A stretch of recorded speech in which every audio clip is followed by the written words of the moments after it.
All right, welcome back to the program. In case you're just tuning in, welcome. COVID-19 Watch, this is the segment where we'll keep you up to speed with the economics of the pandemic. We look at the business side, the financial side, as well as the economic side. Joining me right now is Honorable Ben Igbakpa, who is a member of the House of Representatives. Welcome to you, Honorable, and good to have you join me on the show today. Good morning, Nancy. How are you doing? Can you hear me? I can hear you very well. Okay.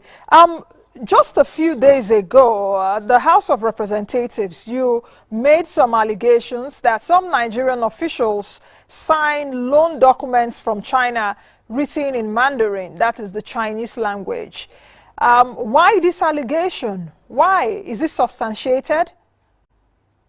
Well, I don't know why people are so much interested in that part of the whole thing. What we are saying is about the loans that Nigerian government has obtained from the Chinese government, and looking at what is happening worldwide, especially in Africa, and the Chinese influence with their BRI, the Belt Road Initiative that was inaugurated in 2013 to create infrastructure in Africa and increase their influence. Today, the Chinese are almost taking part. Okay, Honorable, if you can hear me. Honorable, if you can hear me, let's just halt a bit. Let's quickly take a break because I can hardly hear you. Let's see if we can. Okay. Reestablish that audio. Let's quickly take this break. When we come back, Honorable Ben Igbakpa will still be with me here on the program.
All right, Honorable Ben Igbakpa is still joining me. Honorable, sorry for that. I couldn't hear what you were saying, so I lost the first part of what you said. Let me ask the question again. You made some allegations at the floor of the House of Representatives just a few days ago about Nigerian officials signing loan documents in Mandarin, the Chinese language. Substantiate that. Is there any? How do you substantiate that, really?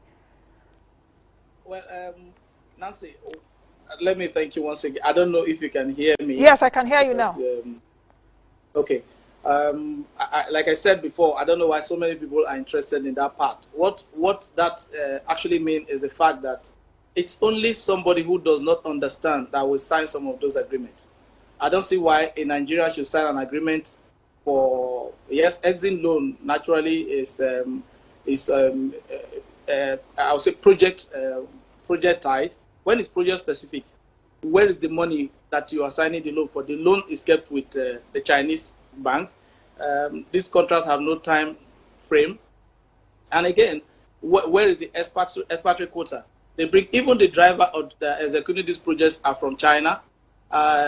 These projects are never advertised. So it's probably, they don't understand. I know very well, no Nigerian that understand the essence of being a patriotic national will sign such a project. That is why we're saying that probably they are written in Mandarin language where they don't understand. They just sign and come home and execute. Because I remember the transport minister saying that because the money is coming from China Exim Bank, and the CCECC is the vehicle with which it is coming. They have 100% right of execution. And that 100% right include bringing in the raw materials, every material needed, and the personnel. Then what happened to the law of expatriate quota and our local content. So definitely, that's why I believe it is signed in Mandarin language where they don't understand. Because if you understand as a Nigerian leader who wants the growth of the nation and our economy, nobody will sign that. And those are the things we're trying to look into. We want to see what is actually happening for all the contract, the loans that we have obtained from China, especially that which has to do with from 2002 to date. Not just looking at one particular one. I know this present administration has signed 17 loans from China. Their project type. We want to know the cost of the project. We want to know who evaluated the project. We want to know the period that these projects are supposed to take. We want to know how far they have gone, how many Nigerians are working there, what is the economic benefit, and if this project can actually pay for the loans. Okay, Honorable, can you hear me? I can hear you very well. Okay, so I would assume that what you're saying is that because of the way these projects are executed, that perhaps it is written in Mandarin. We do not understand the full scope. Not that they are documents physically signed in Mandarin language, if I get you right. Perfect. That is it. That's so it. Perhaps what some of the headlines took, perhaps was, is it quoting you out of context? Or I wouldn't say that is out of context.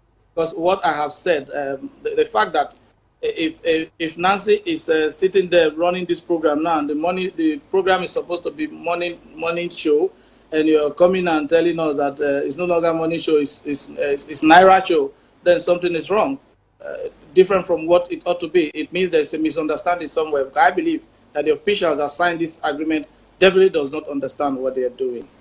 What now is the problem? Why we should be interrogating Chinese loans, especially here in Nigeria? We've seen the CCECC, that is the China Civil Engineering Construction Corporation. They've been undertaking some infrastructural projects in Nigeria, not just in Nigeria, even in other African countries. Why is it necessary that we should, or the House of Representatives should begin to interrogate Chinese loans at this time? Well, first, you remember that presently Sri Lanka, Zimbabwe, Djibouti, Zambia, Namibia, Kenya, and Angola are the verge of losing their critical infrastructure. And this is as a result of the loans that they've taken from China. The Chinese loan is what we call the popular one chance or black market loan. These are loans that are not Paris Club compliant.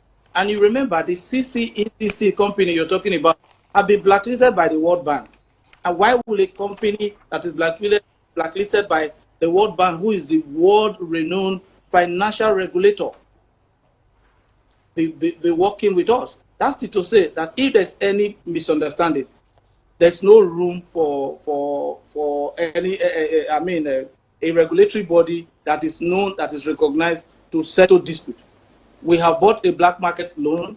We have the loan here. These people, they will never. They don't write off loan. They don't even review. If you have to review, you pay more. So I believe that there's a lot for us to worry as a nation, because we're talking about Kenya and these smaller countries. Nigeria is too blessed, too big. We have been so blessed by God that we cannot fall under the same category with these countries, and that is why the best time to talk about it is now. It is the Chinese people that says that the best time to plant a tree is 20 years ago, and the next time to plant it is now. We've woken up. Anytime you wake up, that is your morning. We have to look at this issue. Let's follow it up. If we had to, which I think is not necessary anymore, we need to start looking inwards to grow our economy. What we have gotten from there, we're not seeing it. Nigerians are suffering. People are on the street. They are jobless. And we have 64,500 Chinese company natives working in Nigeria under the same agreement that we signed. What happened to our expatriate quota? These are laws of the land, and they are not being respected because we are taking money from China. There are other countries that we are owing. Are they bringing all their people to work here? And somebody signed that. That is why we're saying that probably they took this loan. This loan are written in languages that they don't understand. Now, the question is, Honorable, that why are you raising this at this time, interrogating Chinese loans in Nigeria at this time that we know that we are battling a pandemic? And just like you said earlier, most of these loans that the Chinese bring into not just Nigeria, into Africa, is part of a wide initiative. They call it, I think, the Belt and Road Initiative, to boost their own economy, I must also say, and also provide infrastructure to countries that need that infrastructure. We know what happened. Was it last year? Which year was it? China in Africa Summit, which I think our president also goes, other African presidents also approached that. Why is it this time that the pandemic is here in Nigeria and other countries across the world? And perhaps the pandemic also originated from China. So is this the appropriate time to begin to interrogate? Yes. First, they are not just building infrastructure. They are building infrastructure to increase their influence in Africa with an intent to go one day into another set of colonization. Because I don't see, how will you feel if one day, as a Nigerian, you wake up and see that a Chinese company or Chinese government has taken part of our airport? How will you feel if you go to our port and the Chinese government and the Chinese company has taken over because we could not pay?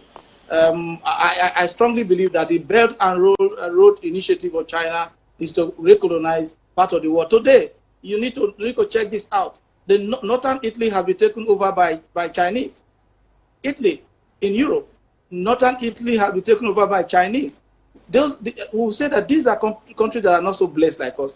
Today we are talking about our homegrown approach to COVID-19 cure. We should start thinking about our homegrown post-COVID-19 economy. That is why this is the right time to look at what we are doing with China and see how we can mitigate the effect, because there's no way the tsunami is going to come one day. But if we sit here, for me, as a person, a representative, and 20 years down the line, my child asked me, you were in the House of Reps when that administration took 17 loans. You were in Nigeria, you were a leader. I was in the House of Assembly and I was a commissioner in Delta State. And you were in government all this while. And from 2002, a lot of loans came into the country. Let me tell you, Nancy, Nigeria had been mortgaged in 2038 to pay some of these loans. And if we cannot pay, that is why we're saying, let us just see the contracts. If nobody is being indicted yet. We are not indicting anybody. What we're asking for is, we are asking to know, because our constituents are asking us. We went here, a Chinese man is the driver in this company. Chinese are beginning to sell land in Nigeria. It's so bad that they are beginning to buy land, register the land in their name. And after some time, my children will go to a Chinese man to buy land to build a house in Ogara. That is unacceptable. It is time for us, the best time to start now and ask questions so that we stop the looming effect and supremacy of China over Nigeria, a blessed nation like us. Honorable, you also have to take into cognizance that we have bilateral relationship with China as a country, so will our government officials just go to China, or when the Chinese come to Nigeria, they close their eyes and they sign that contract? Having said that, the final question for you is that what kind of buy-in are you getting from the National Assembly, the House of Representatives, which you're a member, as well as the Senate, perhaps to look into some of these things which you've alleged? Well, there are committees in place. The Committee on Treaties, Agreements, and Bilateral Relations is there. The one on Finance is there, and the Debt Management Office Committee. Those are the three committees that will be looking at these issues. We want to know, when you ask questions, it's not to indict anybody, it's not to fight anybody. By the grace of God, the House has been operating in a bipartisan manner. So we just want to know. By the time we are aware, we can go home and tell our people, yes, this loan we're taking for this is the extent this work I've done, this is what we are going to benefit, this is how far we have paid. You remember this year alone, we budgeted over 2 trillion for debt services. And we need to be careful. These loans are there. If we are going to pay, then again, some people ask, why the issue of force majeure? Force majeure is coming in because if we see, one, there's a crisis. If we're able to identify tomorrow, that is why I praise President Trump every day and the way he's fighting the source and the root of this virus. If we're able to discover that this virus came from Wuhan in China and it's actually from a lab and deliberately released out. Then there's crisis.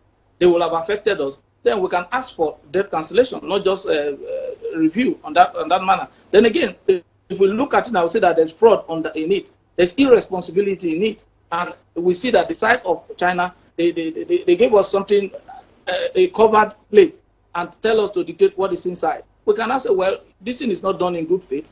Let's see how we can do it to mitigate whatever effect that it's going to have on Nigeria.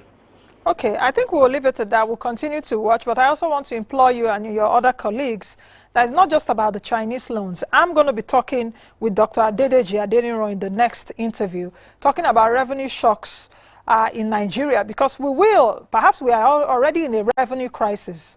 We're already broke because we're going at borrowing. We've been borrowing. So what you and your colleagues should do, both at the red chamber and the green chamber, is also interrogating where some of these loans have been spent. How much have been spent? Are they really used for what they should be used for? So the National Assembly should be very vibrant, more than ever right now. Thank you very much. All right. I've been speaking with Honorable Ben Igbakpa, a member of the House of Representatives. We've been looking at interrogating Chinese loans in Nigeria. So many interesting things that will come in the next few weeks and in the next few months. Let's quickly take a break. When we come back, Dr. Adedeji Adeniro, an economist and research analyst with CC, that's the Center for